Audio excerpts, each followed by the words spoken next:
Hey friends, hope you all are doing well.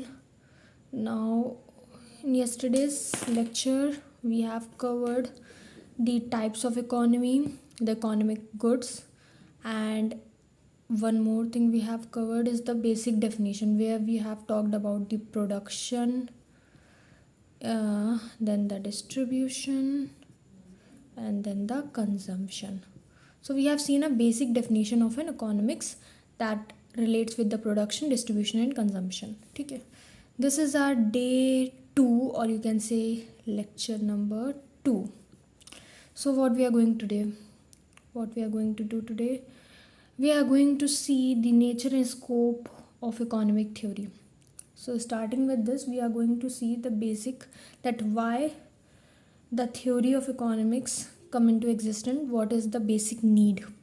So basic need, there is always some need behind studying a subject. किसी भी subject या किसी भी चीज़ को particular को पढ़ने के लिए, समझने के लिए हर चीज़ के पीछे कोई ना कोई ज़रूरत छिपी होती है, मतलब कि उसकी कोई नीड होगी तभी तो वो एग्जिस्टेंस में आया. विदाउट नीड कोई सब्जेक्ट आ ही नहीं सकता है या कुछ भी नहीं आ सकता है. तो नीड क्या थी? तो नीड बेसिकली ये थी कि economic theory, the laws and the principle which govern the functioning of an economy and its various part. An economy exist because of two basic facts which I have already told. What are these fact? First is the human want. So basically कौन से दो factors हैं? एक है human wants and the next one is human wants for the goods and service are unlimited. ठीक है, human wants. And secondly the productive resources which to produce goods and services are scarce in nature. So you can say the resources. Okay, now we are going to see what are human wants. Human wants कैसी हैं? You all people are knowing that human wants are unlimited in nature. So this is unlimited in nature and resources are scarce. Now you can see here the inverse relation कि human wants क्या है? Unlimited nature में और resource scars हैं. तो इन्हीं का proper allocation करने के लिए हम एक सब्जेक्ट पढ़ते हैं जिसका नाम है इकोनॉमिक्स. तो अब हमें लगता है आप समझ चुके होंगे कि बेसिक डेफिनेशन इकोनॉमिक्स की क्या हो सकती है. इसका एग्जिस्टेंस क्यों है? इसी वजह से, क्योंकि ह्यूमन वांट्स जो हैं वो कैसी नेचर की हैं? अनलिमिटेड नेचर की हैं. और रिसोर्सेज कैसे नेचर के हैं? They are scarce in nature. Now it is going to be visible. हाँ, रिसोर्सेज कैसे? स्कार्स नेचर के. लेट सपोज आपको एक पर्टिकुलर लैंड मिला है. ठीक है, अब आपकी वांट क्या है कि यहाँ पे घर बना देते हैं. दूसरी कंपनी आ रही है, वो कह रही है नहीं यहाँ पे इंडस्ट्री बनाते हैं, एम्प्लॉयमेंट जनरेट होगा. ठीक है, और लैंड क्या है? लैंड तो एक पर्टिकुलरली स्कार्स है ना. क्यों? क्योंकि लैंड एक है, उसका एरिया भी फिक्स है, सब कुछ फिक्स है. बट ह्यूमन वांट्स चेंज हो रही हैं. ह्यूमन नीड आर, देखो नीड और वांट्स में डिफरेंस होता है. नीड जो एक पर्टिकुलरली होती है और उसका एक लेवल होता है सेटिस्फैक्शन का, और ह्यूमन वांट्स जो है वो अनलिमिटेड होती हैं. थोड़ा पैसा और पैसा चाहिए, थोड़ा सक्सेस और सक्सेस, मतलब in short you are going to get through it. Now we are what you are saying. हाँ, कि एक लैंड है पर्टिकुलरली, वो स्कार्स नेचर का है, बट ह्यूमन वांट्स ग्रो हो रही हैं डे बाय डे, उसी पे सब कुछ हुआ जा रहा है. वहीं पे इंडस्ट्री भी सेटअप करनी है, वहीं पे तुम्हारा रेसिडेंट भी बनाना है, वहीं पे गवर्नेंस हाउस भी बनाना है, मतलब सब कुछ करना है इन शॉर्ट. तो these are the basic needs or basic need why the economics is being studied as a subject.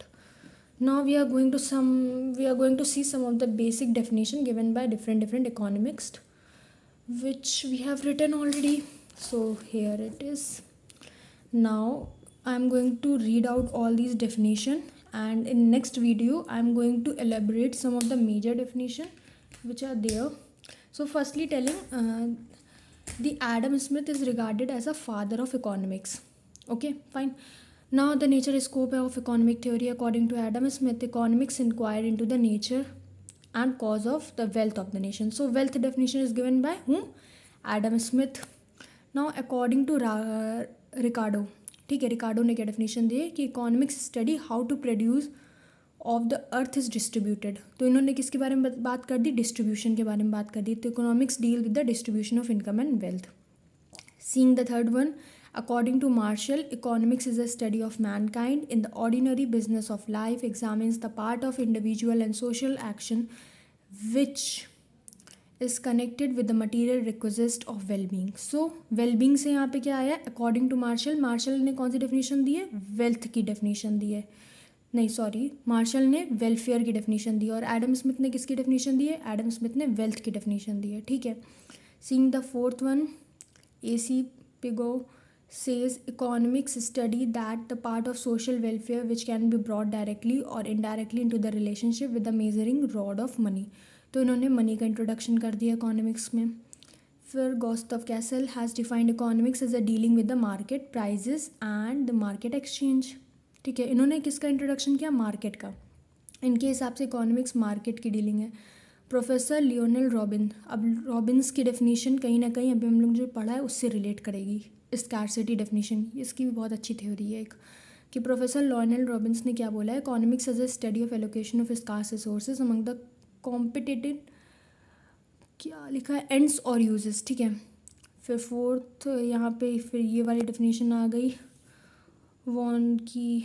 ठीक है, has defined economics as a logic of rational action. फिर जेनकिन्स, इनका भी काफ़ी नाम है, इनका नाम हमारे ख्याल से है मैक्रो इकोनॉमिक्स में काफ़ी नाम है, इन्होंने डेवलपमेंट पे बहुत कुछ बोला है. ठीक है. तो was right when he said political economy is said to have strangled itself with the definition. ठीक है. फिर जैकॉब वाइनर ने क्या बोला, economics is what economist do. सबसे अच्छी डेफिनेशन ये लगती है, काफ़ी शॉर्ट है.